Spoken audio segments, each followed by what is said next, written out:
Hello everybody, welcome back to my another video. So today we'll be talking about how to fix Life360 login error. So to fix Life360 login errors, what you can do is check your verification code. If the code is invalid, it may have expired, which has 10-minute limit, or you may have requested too many. If you enter the wrong code too many times, you will be locked out for 24 hours.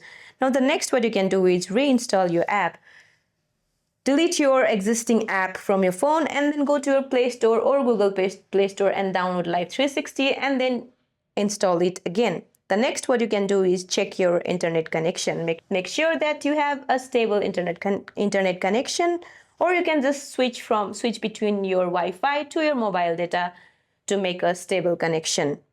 Now the next what you can do is resetting your password. Use the Life360 reset password tool if credentials are not accepted. Now, if locked out for 24 hours or if errors persist, use the Life360 support chat.